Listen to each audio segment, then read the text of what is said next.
Okay, hi guys, I'm doing my video on standard 6B21,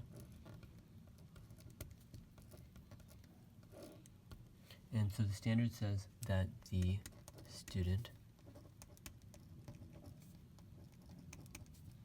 is able to use a visual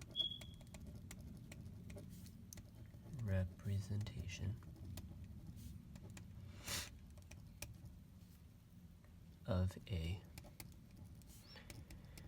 periodic mechanical wave to determine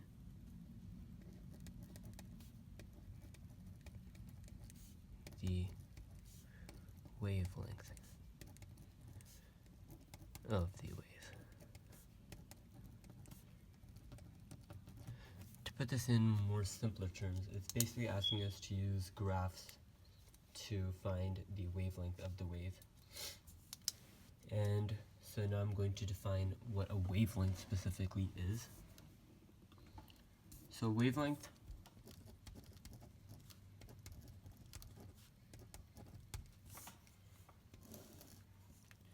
is the distance between successive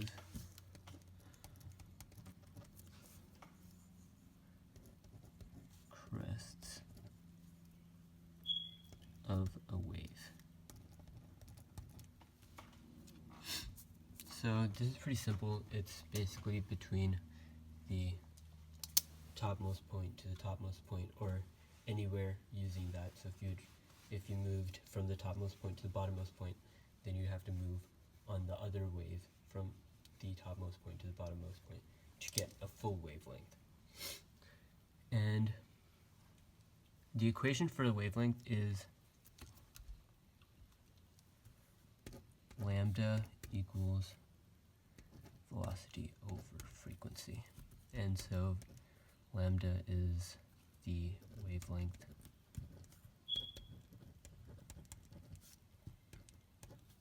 frequency, and v is velocity. So this is a pretty simple equation. Frequency can be replaced by frequency is equal to 1 over t. So you can replace 1 over f with t. So you could do lambda is equal to vt. That would be another way to write the same equation, or any way you could modify this equation. So multiply f divided by lambda, any other way. But this is a way to isolate wavelength. So if you're given velocity and the frequency or the period, you'd be able to find wavelength. However, we're going to be doing this visually, so we're not going to be using this equation, just for reference.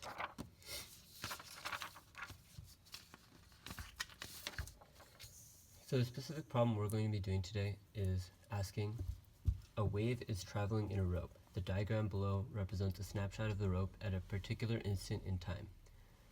So we need to determine the number of wavelengths, which is equal to the horizontal distance between points.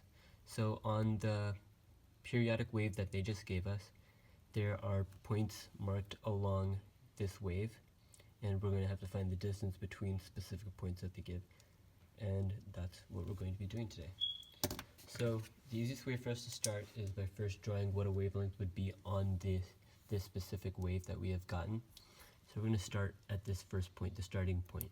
So at the starting point, we notice that it's a positive slope, and it's at what we can call the zero, or the origin.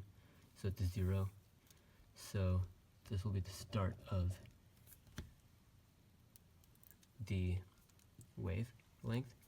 And then we can go up to this. See, this is still the same vertical location, but now it's a negative slope. So this isn't going to be a full one. This is just going to be half a wavelength. And we go around and see this time we have a positive slope and the same location. So this is equal to 1 wavelength. And so we can go through again. Again, this is a negative slope and positive slope.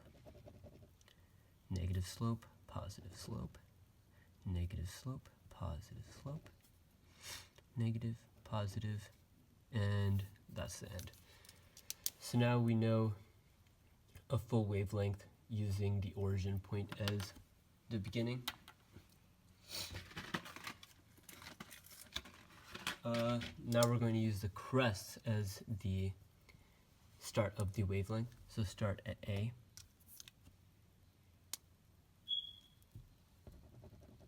And see, this is also, but this is the bottom point, so this won't count. And so you go to the top point, and that's one wavelength.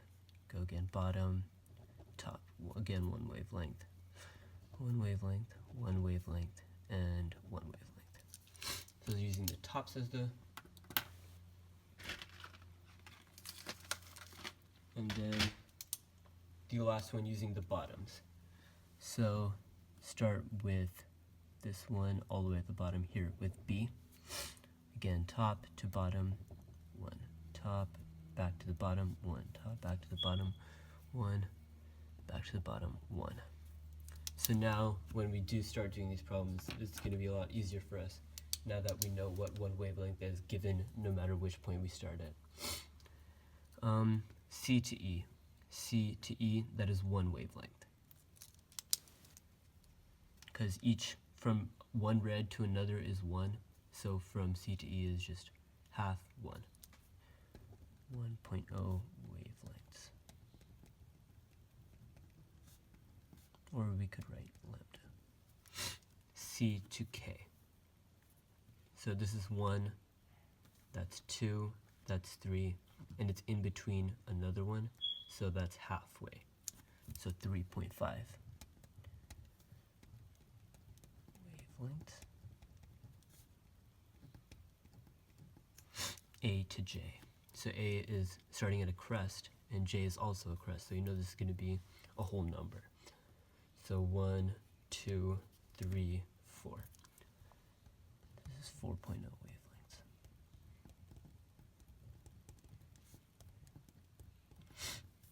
And B to F. So B is, will it be a valley, and then F is a crest, so you know it's going to be a half. So it's 1 and a half, 1.5.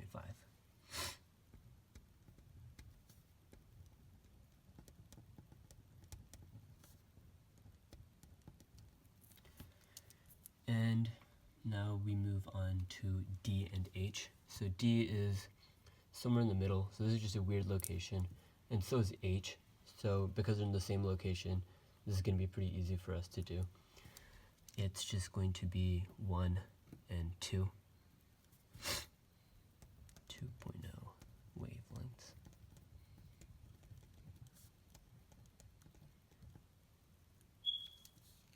And then the last one, E and I. So E is right in the middle, so like an origin point, and then I is all the way at the bottom. It's a valley. So 1, and then this would be half, so 1.5, and then this halfway between the half and the thing.